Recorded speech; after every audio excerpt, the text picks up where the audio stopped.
Hello guys, welcome back to our channel. I hope so आप सब अच्छे हों, मस्त हों और आप लोगों को हमारी वीडियोस, मेरे डेली का थाली का आइडियाज़ या रेसिपीज़ आप सबको पसंद आ रही हो। तो उसी के साथ हम आगे आज की स्पेशल थाली की तरफ बढ़ते हैं। आज की थाली का स्पेशल नाम है जमाई षष्ठी स्पेशल थाली।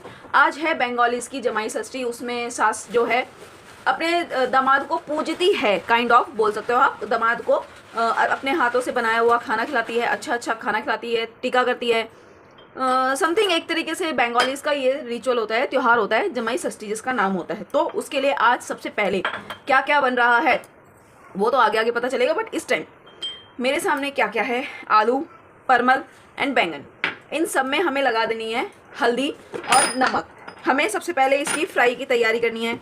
उसके लिए हमें सबसे पहले तीनों चीज़ों में नमक और हल्दी हम लगा करके छोड़ेंगे ताकि आलूओं में, बैंगन में और परमल में नमक हल्दी अच्छे से रम सके।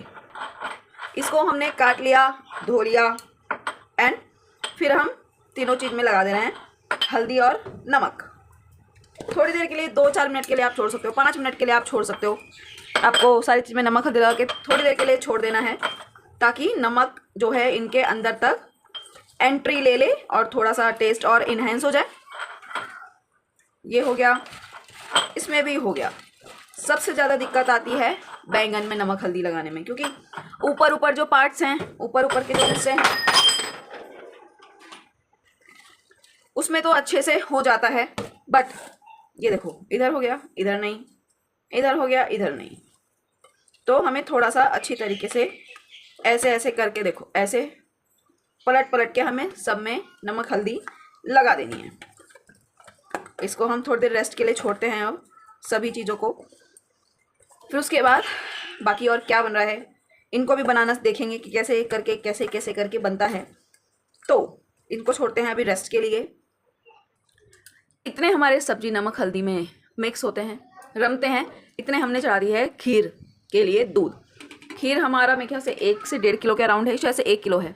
उसके लिए हमें चावल कितने लेने हैं, 1 किलो दूध है, उसमें हमने चावल ले लिया 1 कटोरी। ये वाला कटोरी नाप के हमने 1 कटोरी इसमें चावल ले लिए, इसको धो लिया है। अब इसको खीर में हम डाल देंगे। गैस हमने कर दी है बिल्कुल ही सिम, ये देखो बिल्कुल ही सिम है। और अब हम हमारे जाएंगे चावल।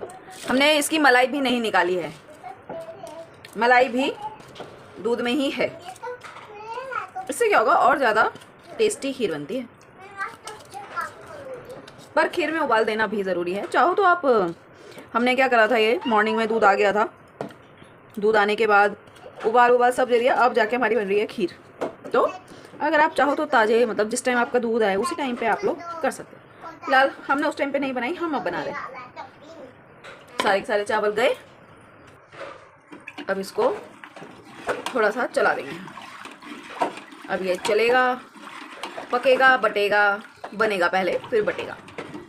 बनती है अच्छी तरीके से। देखो मलाई तो देखो जरा, ओह आह, ओह आह। इसमें ना देखो मखाने भी डल चुके हैं। मखानों से टेस्ट और ज़्यादा बढ़िया लगता है। आप चाहो तो मखानों को अलग से ना घी में हल्का सा फ्राई करके उसको हल्का सा फोड़ के भी डाल सकते हो, वो भी अलग टेस्ट ही देता है। ऑलमोस्ट पकने की कगार पे है हमारी खीर। आहा, बढ़िया बढ़िया खुशबू आ रही। पर नियत नहीं डालनी, इसका ठाकुर जी को भोग लगना है, बिल्कुल भी नियत नहीं डालनी भाई। इसमें किशमिश भी डल चुकी हैं, कब मेरे को पड़ी पता ही नहीं, बट हाँ किशमिश भी पड़ चुके हैं इसमें। अब पक रही है अभी खीर। तो हो गई है हमारी फाइनली रेडी। देख लो क्या मस्त टेक्सचर आया है। अब इसको करते हैं हम साइड, ढक दिया है, अब इसको करते हैं साइड। और अब करते हैं अपने भाजा भूजी की तैयारियाँ। इसको साइड हो गया। सबसे पहले उठाते हैं हम कढ़ाई। आ गई हमारी कढ़ाई, चढ़ गई हमारी कढ़ाई।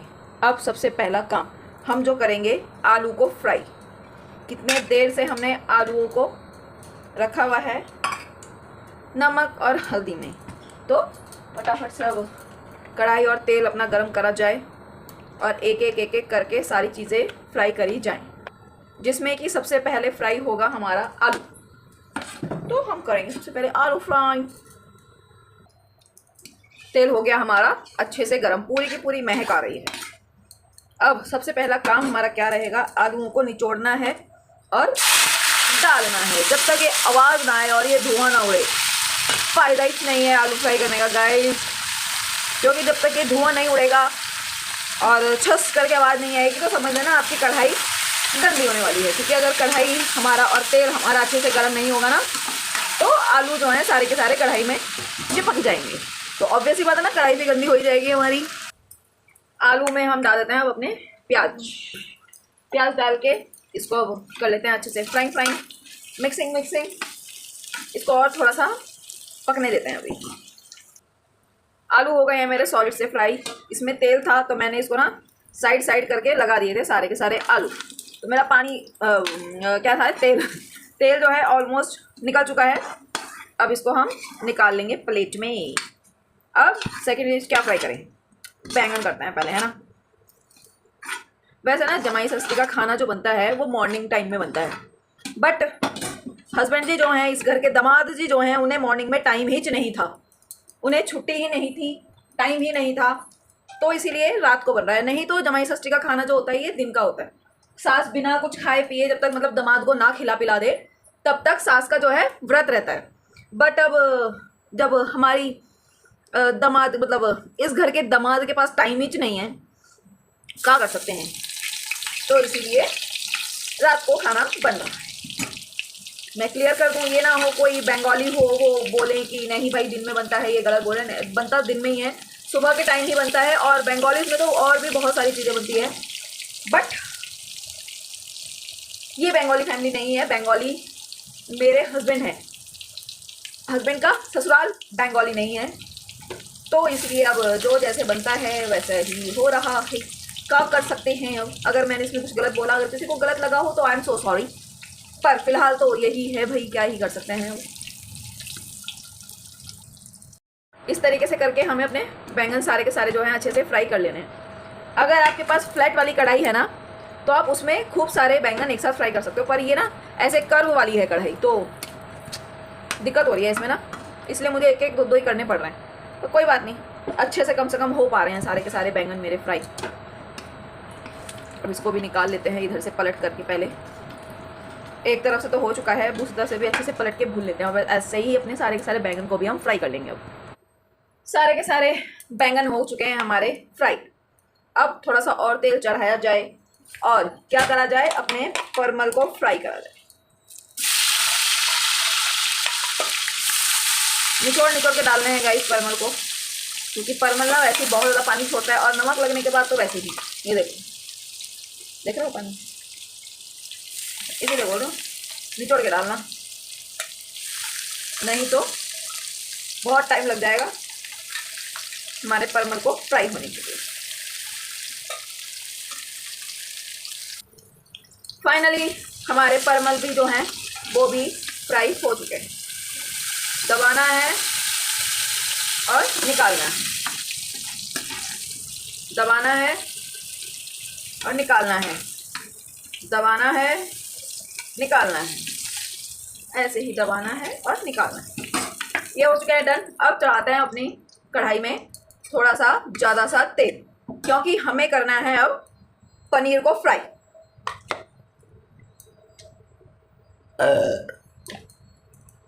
पहला काम हमारा रहेगा तेल चढ़ाने का और तेल को गर्म होने देने की वेट करने का, क्योंकि हमें तलने हैं अपने पनीर और तेल जो है अच्छी तरीके से गर्म होना चाहिए पनीर के लिए। तेल हो गया हमारा गर्म। अब पनीर अपना थोड़ा करके छोड़ देंगे आप आराम से कर करके। हमें एकदम से ही गोल्डन ब्राउन टाइप नहीं चाहिए, गोल्डन ब्राउन की सिर्फ और सिर्फ कोटिंग चाहिए, हमें प्रॉपर गोल्डन ब्राउन नहीं करना है।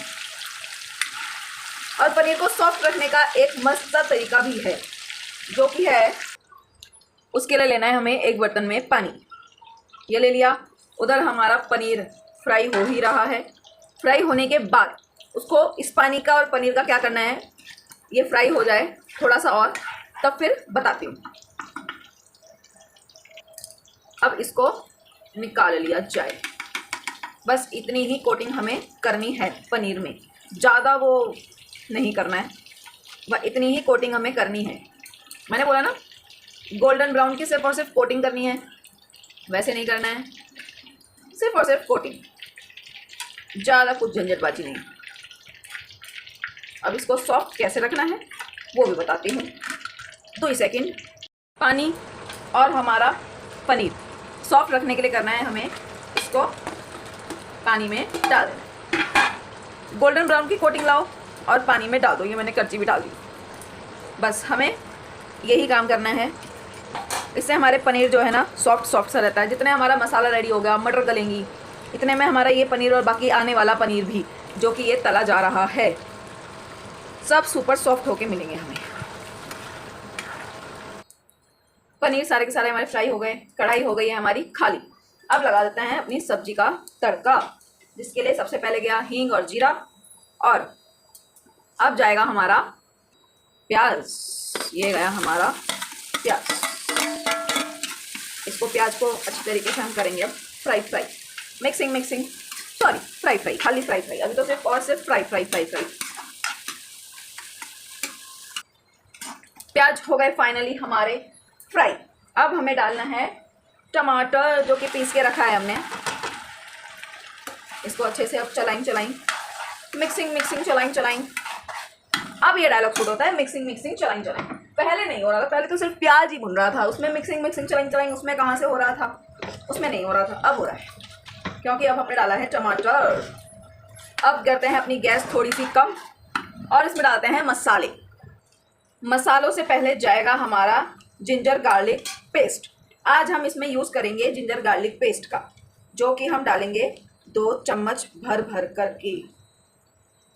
1 चम्मच और ये गया हमारा दूसरा चम्मच। बस अब डालते हैं अपने कुछ चुनिंदा मसाले, जैसे कि हम सबसे पहले क्या डालेंगे बोलो। सबसे पहले जाएगा हमारा नमक टेस्ट के अनुसार, हल्दी, धनिया पाउडर, लाल मिर्च पाउडर और कश्मीरी लाल मिर्च, और सबसे लास्ट में हमारा जाएगा पनीर मसाला। ये डाले हमने छोटू से 4 चम्मच। बस अब हम इसको अच्छे से पका लेंगे। गैस हमने कर दी है तेज़। अब हम अच्छे से पकाएंगे क्योंकि हमने अदरक लहसुन का पेस्ट जो है अभी डाला है और मसाले भी अभी डाले हैं। तो हम इसको सबसे पहला काम करते हैं ढकने का काम, क्योंकि ढकेगा तो इधर उधर छींटे नहीं पड़ेंगी तो मज़ा सा आ जाएगा। क्योंकि मैं भी बचूंगी नहीं, तो अगर मैं नहीं बचूंगी तो छींटे आए, मतलब अगर मैं ढकूंगी नहीं तो फिर मेरे पर छींटे आएंगी और वो मैं चाहती नहीं।